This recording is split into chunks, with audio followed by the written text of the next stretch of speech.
Good evening, Oswego, and welcome to WTOP 10 News. I'm Sonny Goldbaum. And I'm Paige Jansen. Coming up, a woman of Manlius has been charged with grand larceny. Plus, experiments to decrease mercury levels in Onondaga Lake has been gaining some attention. But first, a quick check with your weather with meteorologist Bethany Doman. Hey Bethany, what's the weather looking like out there? Good evening, I'm Bethany Doman, meteorologist. It's looking like a beautiful night to end our beautiful weekend. Our current conditions, it's currently 65 out. We have partly cloudy skies, and a system is coming our way. And if you look at the regional radar, you can see that it's currently above Buffalo, and it's slowly making our way toward us. But it most likely won't do that until tonight. Looking at the 3-day forecast, Monday, scattered showers, temperatures in the mid-60s. Tuesday, that is going to sweep out, and we're going to have nice weather. Partly cloudy, but still into the 60s. Wednesday, those scattered showers are coming back. For a full look at the forecast, stay tuned. But now, back to the desk. All right, well, it's looking like we've got a little bit of a mix of weather coming our way. I know, it's like coming to the end of the warm weather, and It's been real crazy, you know. It's the Oswego weather. It's so mixed. It's so unpredictable, but you gotta love it. as long as it's not the crazy snow, I'm totally okay with it. I don't mind. Absolutely. A former treasurer and financial head of charity at the United Methodist Church of Manlius has been charged on 3 accounts of grand larceny for allegedly writing unauthorized checks and making unwarranted money transfers to her husband's business, amounting to a total of $444,000. Mary Mayer and husband John Osborne wiped out the church's endowment, a collection of savings from church patrons over the course of the building's 150-year-old history. The couple is expected to be arraigned this week in Onondaga County Court. An experiment to cut mercury levels in Onondaga Lake is gaining attention. A $1 billion cleanup is in effect to reduce the mercury that rises from the bottom of the lake that has slashed the primary source of mercury that gets into the fish by 95%. Scientists have figured out a way to use bacteria to keep the mercury in place by injecting a calcium nitrate into the water. The project has received international attention, including early results being reported in the Journal of Environmental Research. The Auburn man arrested with more than 100 marijuana plants this past July has pleaded guilty. Ronald Ramele was sleeping when over 20 law enforcement officers raided his camper in the town of Sterling. Police found a tent filled with marijuana plants as well as fertilizer boxes containing the illegal substance. Ramele faces a minimum of 5 years and a maximum of 40 years in prison. He will be sentenced January 24th on felony-level charges of manufacturing marijuana.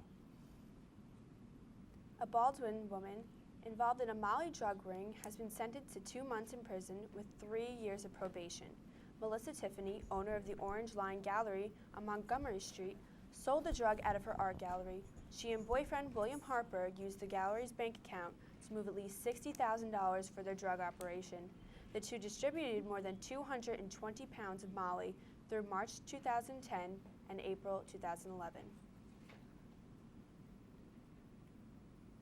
And now we have our field reporter Patrick Malowski telling us about the Oswego County Community Cares Day. Yes, Stanley Dorelian and his fraternity Tau Kappa Epsilon are looking to make a positive impact on the community as their fraternity was refounded on the campus just 2 years ago. Tonight, the fraternity held their first Oswego Community Cares Day to benefit a cause that helps them and hits close to home. My father had cancer when he was a kid. Raising money to battle childhood cancer is something Public Relations Director of TKE, Stanley Dorelian, and his brothers have no problem rallying behind. We had about 5 to 6 brothers that experienced cancer in their family. And cancer is a big cause that we feel really strongly about, and we really wanted to touch that. To help benefit the cause of fighting childhood cancer, all proceeds raised at the Oswego Community Cares Day benefited St. Jude's Hospital, an organization that was founded by a TKE member. Dorelian knew this was an event too big for TKE to take on alone. When I first started this project, I needed help. That's when the fraternity recruited Oswego State student Kristen Burke to help plan the event. And I knew that they worked with St. Jude's and they wanted to sort of do an event for St. Jude's this year. so I partnered with them to give them my experience and help them out. With all the collaboration, TKE member Vin McCarthy is happy to see all this work going to a good cause, preventing a disease that his father had fought through when he was a child. Think about cancer, and you generally think that you won't get cancer until you're older, and so it's really heartbreaking when you encounter cancer in kids. Dorelian feels it is important to support a cause like childhood cancer simply because it's the right thing to do. There's so many people out there that just need help and don't even know how to ask for it or don't even know where to look. So if there's just more people out there that want to give, then it'll just make a lot of people's lives easier, and maybe it'll be paid forward one day. The first annual Oswego Community Cares Day raised over $1,100 for St. Jude's Hospital, and Burke says the event was a success, and they plan on doing it and making it an annual event in Oswego. Well, Pat, it seems like a real great cause. You gotta love great things like this. It was, and it was great to see an organization on campus come together and make an event like this happen for such a great cause that obviously, like they said, hits home for them. Yeah, and St. Jude's such a well-renowned organization, very, very well known. Really, I feel like it hit home with the students, Pat. Yes, it did. The simple purchase of a phone card turned ugly this morning fast as a woman allegedly assaulted a Family Dollar cashier in Syracuse. According to reports, the woman was advised by the cashier that she had purchased the wrong card and that it could not be refunded. After making multiple unmet demands for a refund, the woman waited patiently and then quietly turned for the exit. Next, she lunged at the cashier, grabbing and punching at her. Customers tried pulling the woman off to no avail, and she fled the scene, leaving the cashier with a head laceration. No arrests have been made. An intoxicated Syracuse man led Auburn police on a high-speed chase before bailing out of his car and fighting with the officers who tried to arrest him Saturday morning. Officer David Walters was hurt trying to arrest the man and is recovering in Auburn Community Hospital. Anthony McNeely of Syracuse faces charges of second-degree assault, driving while intoxicated, aggravated unlicensed operation of a motor vehicle, resisting arrest, fleeing a police officer, and unlawful possession of marijuana. McNeely faced 4 of the same charges 2 years ago after leading police on a chase through the city. A second of diverted attention was all it took this afternoon for an Ohio woman to be the cause of a 3-car pileup in Clay. Driving her Ford Escort along Henry Clay Boulevard, Deanna Lee quickly glanced over to make a lane switch. The Toyota Camry in front of her suddenly became impossible to avoid. The third car affected, a Ford minivan, had its driver removed from the vehicle on a stretcher with non-life-threatening injuries. A counselor at Calamus Home for the People with Special Needs is accused of sexually abusing a 16-year-old girl, according to Onondaga County Sheriff's deputies. Markham J. Chaplin of Syracuse was charged October 5th with felony criminal sex acts and misdemeanor endangering the welfare of a child. An investigation began with reports to the State Vulnerable Persons Central Register Hotline, which turned the case over to the Sheriff's Abused Persons Unit, leading to Chaplin's arrest. Chaplin remains at the Onondaga County Justice Center with bail set at $15,000. And stay tuned for your full forecast with Storm Team meteorologist Bethany Doman. And later, Matt Drexel will give you your full sports update. You're watching WPO 10 News.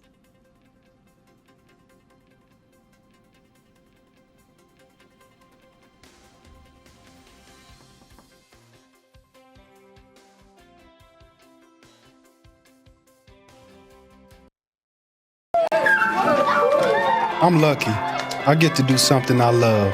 How many of you think homework is just as important as teamwork? I help keep kids in school, Good. and that's the name of the game. My name is LaDainian Thomason. I don't just wear the shirt, I live it. Give, advocate, volunteer. Live United. We are the Tigers from Pet 885. And you are watching WTOP. Yeah. Attention students and faculty. Avery Rental Properties is now renting for the next school year. Avery accommodates all group sizes, small or large.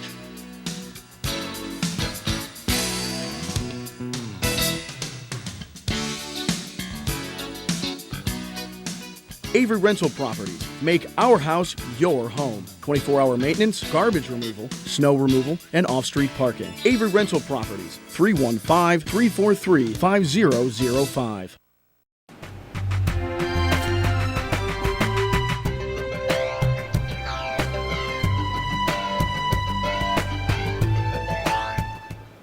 The 2013 Louis B. O'Donnell Media Summit.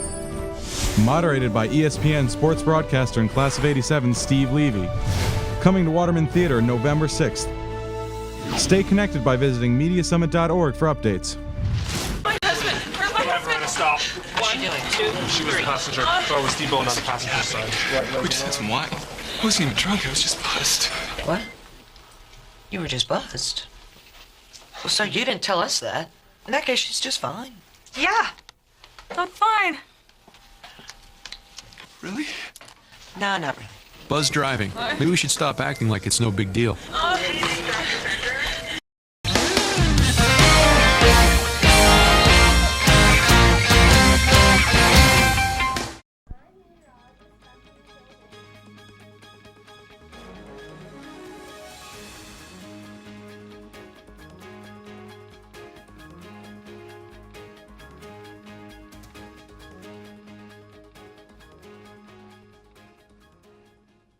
Good evening, I'm WTOP 10's meteorologist Bethany Doman. Looking at our current conditions, it's a beautiful night to end our beautiful weekend. Temperature is currently clocked in at 65 degrees and we have nice calm winds to end this weekend. If you look at the state temperatures, our hot spot tonight is in Syracuse at 66 and Glen Falls is the cool spot at 51. Looking at the national radar, that is snow that you see over in Montana and Wisconsin. Fortunately, that snow will not reach us, but unfortunately, you can see that rain system that's slowly making its way toward us. Zooming into the regional radar, you can see that system currently over Buffalo, slowly making its way toward us. It will hit us tonight, but for now, you can expect nice weather to continue. So if you want to take a walk, now is the time to do so.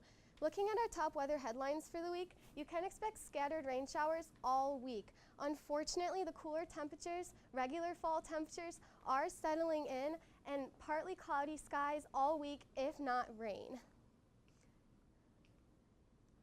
Monday, you can see that high pressure system that's slowly leaving us as that not so pleasant weather settles in.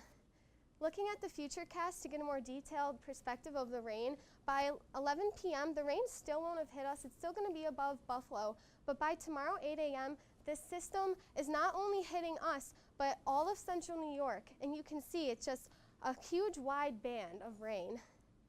Fortunately, by 2 p.m. it's going to slowly start pushing away, and we won't have to worry about it. By 8 p.m. it's completely gone, and we're going to expect nice weather. Tonight, the showers will begin, calm winds, 5 to 10 miles per hour, nothing to be too concerned about. Temperatures settling in at 57. By tomorrow, the scattered rain showers will start, but the temperature is going to increase a little bit into the mid-60s, so that's something to look forward to. By tomorrow night, looking at the day planner, if you're going to the open house tomorrow, you should probably wait until the afternoon because at 8 a.m. the scattered showers will have started and the temperatures are going to be in the mid-50s. By 12, those are going to start slowly pushing out and it'll be up into almost the 60s, settling in at about 59. By 5, it's going to be 61, the partly cloudy skies continuing. Tomorrow night, partly cloudy skies, no rain yet. You can expect that to continue into Tuesday, calmer winds as well. Looking at your 5-day forecast, you can see the scattered showers on Monday, as I previously talked about, and the temperatures in the mid-60s. By Tuesday, we're going to have a nicer day, so another day to look forward to. Temperatures almost into the 70s, but by Wednesday and Thursday, that weather is going to slowly start getting cooler and the rain is going to continue. And by Friday, the cool weather is going to continue and the rain is going to stop. So Bethany, it looks like we're getting pretty decent weather for Columbus Day tomorrow for the open house. It's pretty encouraging. Sorry, sunny, no sun tomorrow. No, but it's great. Parents are going to be here. It's going to be a great opportunity for high school students to see what the college is all about. Walk around the nice weather. You got sun shining on you. It's a great opportunity. Absolutely, it's definitely something to look forward to. This October has been absolutely beautiful. Yep, we got lucky without all the rain, so now getting one day of rain, then there goes the sun. At least it's not snow. Yes, I agree. For sure, it'll catch up to us eventually, though. Yes. Thanks, Bethany. And now let's take an extensive look at your campus news. A plan has been made to help mentally disabled people live in their home New York communities. In conjunction with provisions to see no more than 150 disabled New Yorkers by 2018, Governor Andrew Cuomo and his Olmstead cabinet discussed further measures of broadening the community at large. The new plan calls for an increase in rental assistance for the disabled, along with enhanced nursery services for the elderly. Planners are hopeful that it will lead to more people being able to self-help and self-medicate. The Statue of Liberty reopened today. Over the weekend, Governor Andrew Cuomo announced that the state would pay about $61,600 a day to reopen Liberty Island National Park through October 17th.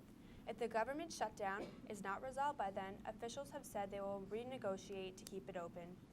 Keeping the statue closed would mean more loss of revenue for New York State.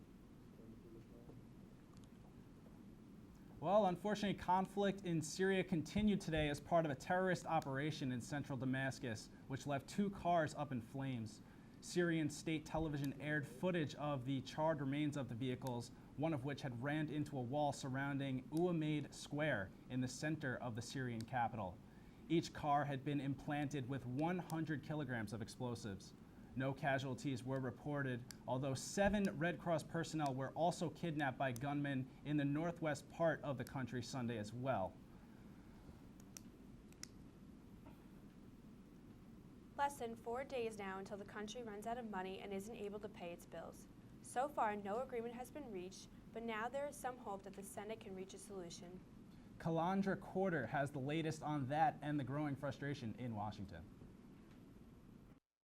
As the United States inches closer and closer to the default deadline and the government remains partially shut down, lawmakers in Washington have yet to reach any kind of deal that solves either one of those problems. The effort has now shifted to the Senate, where Democrats and Republican leaders are in talks. Yes, just talks, but it's something. It's a breakthrough. Hard to imagine, but it's a breakthrough. The conversation that started yesterday between Senator McConnell, the Republican Senate leader, and Senator Reid, I think has the promise of finding a solution. Now the question is, can the Senate get a deal together that the House will actually vote on? It remains to be seen. But the one thing many lawmakers on both sides of the aisle do seem to agree on is an agreement will be reached. I do believe we're going to see a resolution this week. Meanwhile, as lawmakers got little done on Sunday, brief scuffles erupted outside the White House. Hundreds of protesters, some saying their veterans expressed outrage over the closing of various memorials. The group removed the barricades from the World War II memorial and carried them over to the White House. They took the barriers down, they carried the barriers here, and they gave them back to President Obama by piling them up in front of his house, in front of our house. That's when police, some dressed in riot gear, moved in to disperse the crowd. There were no reports of injuries, and at least one arrest was made. I'm Calandra Quarter reporting. And coming up, Ashley Weir will give us a look on time management for college students. And later, we'll have your full sports update with Matt Drexel. Stick around, you're watching WPOT News.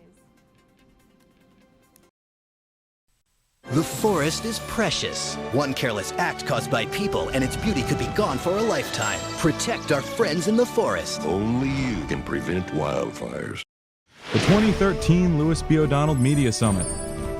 Moderated by ESPN sports broadcaster and class of '87 Steve Levy. Coming to Waterman Theater November 6th. Stay connected by visiting MediaSummit.org for updates. Every night before the show, me and the guys, we like to loosen up a little bit. Blue 42, hike! Every now and then, Dan likes to take it a little too far.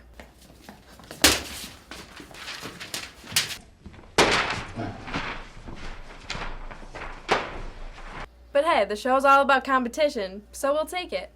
Stupid Dan with stupid football and stupid running.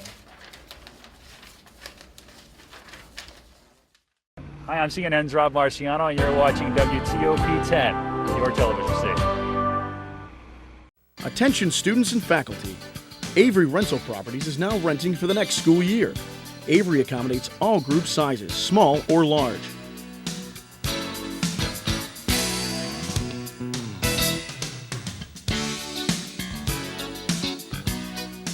Avery Rental Properties. Make our house your home. 24-hour maintenance, garbage removal, snow removal, and off-street parking. Avery Rental Properties. 315-343-5005. I'm lucky. I get to do something I love.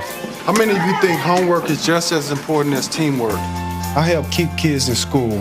Good. And that's the name of the game. My name is LaDainian Thomason. I don't just wear the shirt, I live it. Give, advocate, volunteer. Live United.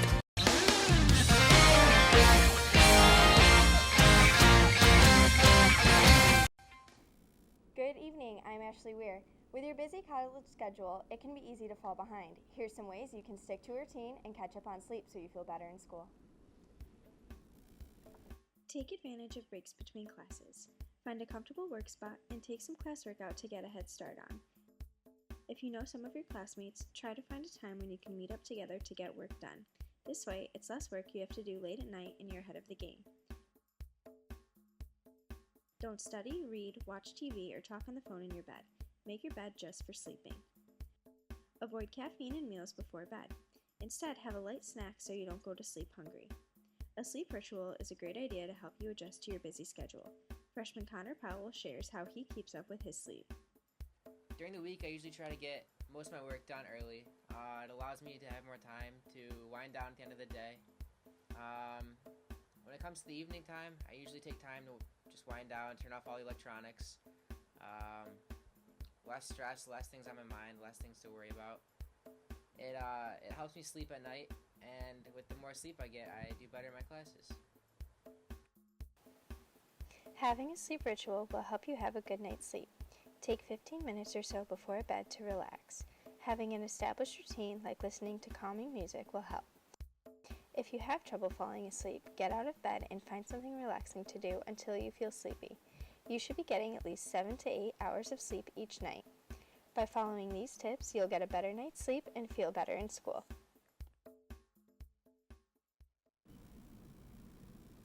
You know, Ashley, it's crazy how, just sleep can go such a long way. It's such a simple thing.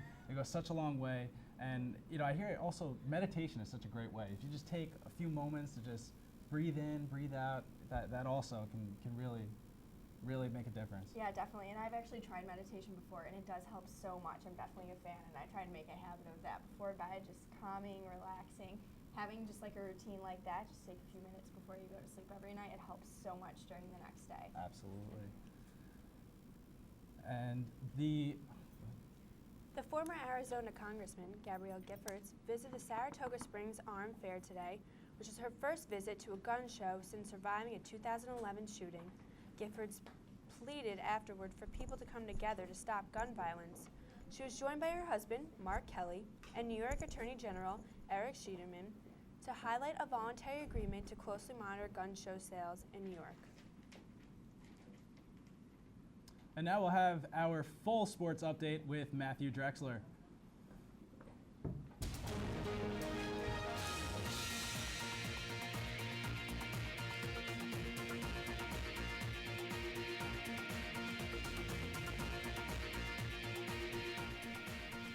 Yesterday afternoon, the Oswego State women's soccer team defeated SUNY Fredonia in an exciting 2-1 match. Goals by Bailey Waterbury and Tia Segredo would be all that Oswego would need to win because of the stellar defense in the second half, helped by Oswego to secure the win. This win gave the Oswego faithful something to cheer about aside from honoring their seniors, as for many of them it would be their last ever game at Laker Field. Meanwhile, the men's soccer team would have to settle for a 1-1 tie against the Fredonia Blue Devils last Saturday, as the game would be categorized by tough defense on both sides of the field, as the first goal wouldn't come until the 72nd minute when Mike Nabb gave the Lakers their first lead of the game. But the Blue Devils would strike back quickly in the 79th minute on a goal by Zach Sicasio to tie the game up, and that would be all the scoring in that afternoon, as it would head into double overtime, but the game would be declared a draw. Less than a week after the Jets pulled off a stunning victory against the Falcons, Geno Smith and the Jets would suffer a bad loss against the now 1-4 Pittsburgh Steelers. For the Steelers, it would be their first win of the season, coming off 4 straight losses to start the season. The Jets will play against the now 5-1 Patriots next Sunday. As for the other New York team, the Bills would lose a thriller to the Bengals 27-24 at home in overtime. The Bills will face the Dolphins next week at Sun Life Stadium. As for the aforementioned Patriots, it would be an exciting afternoon because Tom Brady would find Kenbrell Tompkins with 5 seconds left in the game to hand the Saints their first loss of the season. Tompkins would cap off a 70-yard game-winning drive by the Patriots, which would begin with 1 minute and 8 seconds left to play in the contest. The Ravens, on the other hand, would fall short of such a comeback as they scored with just over 2 minutes left in the game, but wouldn't find a way to get back into the end zone, and they would lose the game. Well, what a week in sports. Coming up after the break, a man ran all the way from Maryland to Fulton, New York. And later, Bethany Doman will give us a final update of your forecast. But first, take a look at your community calendar. You're watching WTOP 10 News.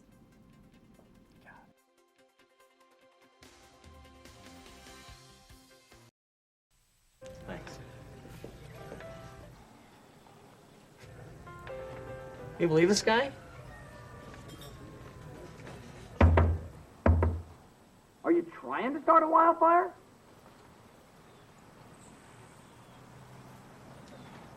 Sorry. Pastor Honey? 9 out of 10 wildfires are caused by humans. Only you can prevent wildfires. Hi, I'm Al Roker, class of '76, Oswego State University. You're watching WTOP, Channel 10. We didn't have this when I was in school. We just had radio and smoke signals.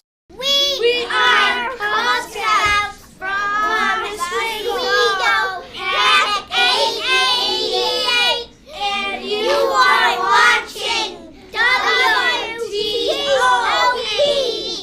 The 2013 Louis B. O'Donnell Media Summit. Moderated by ESPN sports broadcaster and class of '87 Steve Levy. Coming to Waterman Theater November 6th. Stay connected by visiting MediaSummit.org for updates. Attention students and faculty. Avery Rental Properties is now renting for the next school year. Avery accommodates all group sizes, small or large.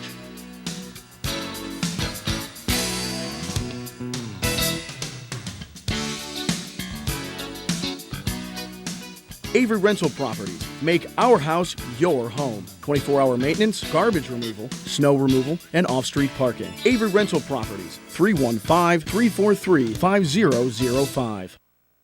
Hi, I'm CNN's Rob Marciano, and you're watching WTOP 10, your television station.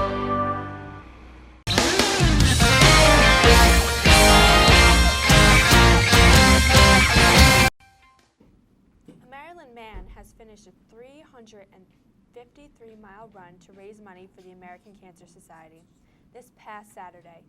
Ben Hall ran over 13 days to raise $5,000 for his Crush Cancer campaign. Hall will run 20 to 30 miles each day, stop at hotels that have donated their services along the way without having an extensive running background.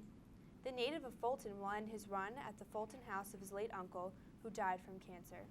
The finish line is at 1740 State Road. All right, well, interesting stuff there. And we're going to find out what will be coming out your way this week with our very own meteorologist, Bethany Doman.